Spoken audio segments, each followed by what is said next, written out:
Hi guys, back to you. Kanina sa unang video ko, umpisa pa lang po yon. So ngayon po dumagsana ang mga tao. Estimated po na nasa 3,000 na po yung mga tao ngayon dito na nakapag-kaisa sa amin pag-itipon. So meron po kami ditong guest na speaker, Jewish guy from Toronto na nakikisimpatiya sa ating dating Pangulong Duterte sa nangyari po sa kanya. So nandun po siya sa gitna. Speech po siya.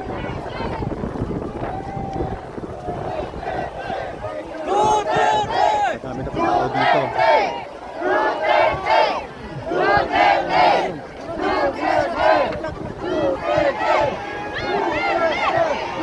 Medyo maingay na po dito.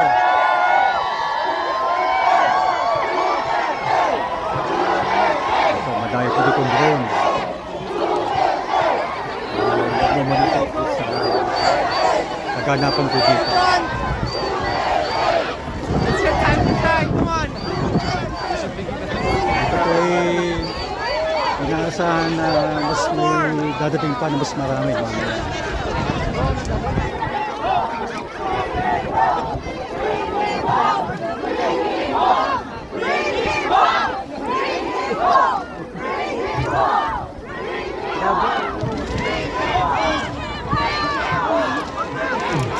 Dito po tayo sa gitna. Saan nandito yung ating Bring him home! Bring him home! Bring him home! Bring him home! Bring him home! Bring him home! Bring him home! Bring him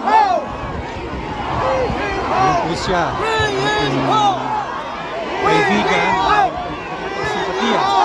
Bring him home! Bring him home! Bring him home!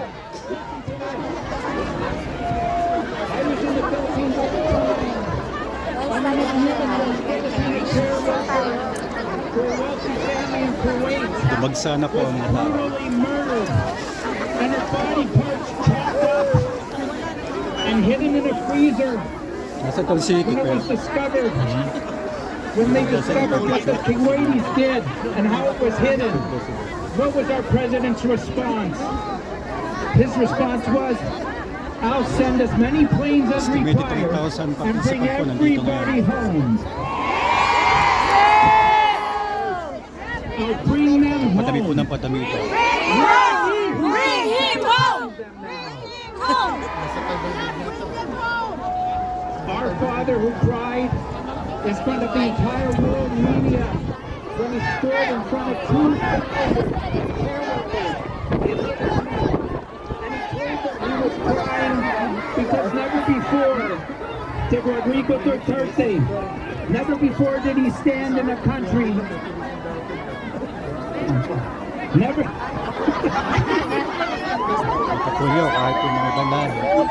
Nakikiisa po sa When ating pagkikipon. Rodrigo was in Israel, he cried in front of the media and he said he was crying because never before did he stand in a country where his people were first-class citizens.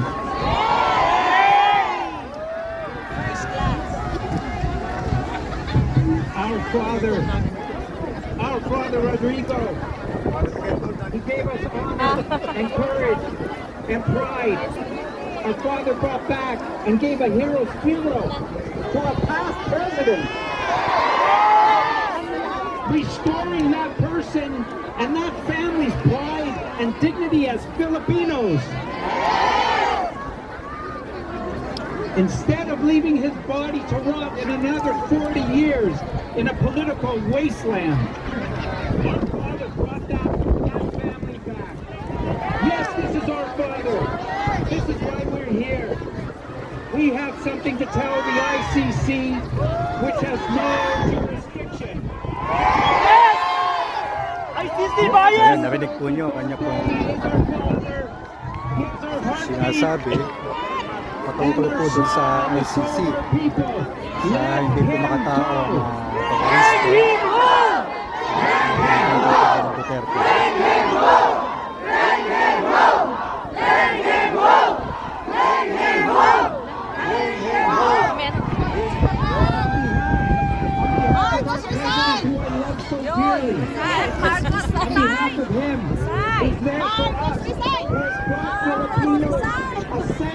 unity and pride like they've never had before around the world. I say and we all say, let the people go! So, yun, mga ibang lahi po nakikisa sa atin. Sabaw po natin ang pagkakaisa sa buong daigdig. Mga ka-W, pakasa po tayo. Bring him home! Bring him home! Bring him home! Bring him home! Bring him home! Bring him home!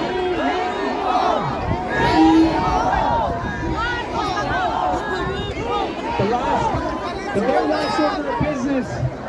Ito po ay isang malaking pagkakamali na ginawa po ng administration na Marcos. My last name is spelled Nagkakagulo po ang mga tao dahil sa kanilang desisyon na magsariling kapakanan.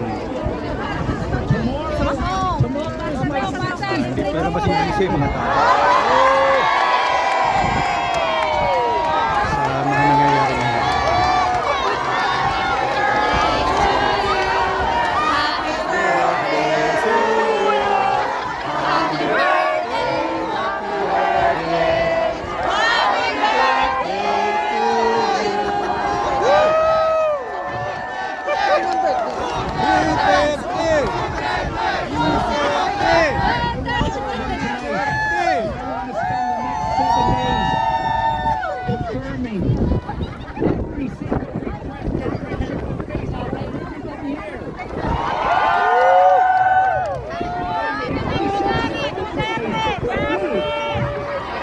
You can find me on Instagram also. I love you. I love the Philippine people, and we all love the Philippines. You got your birthday. Thank you. Thank you. Thank you!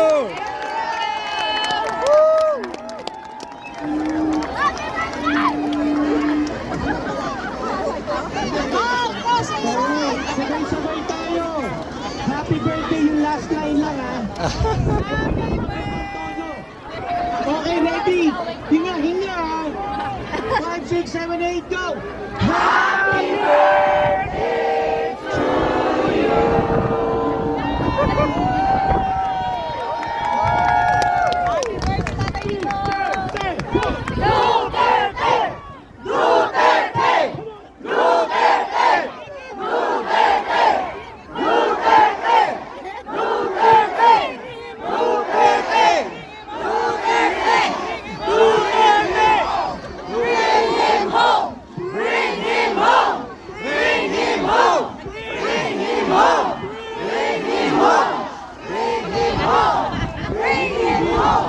Okay guys, i-cut ko muna yung video at i-update ko kayo mamaya.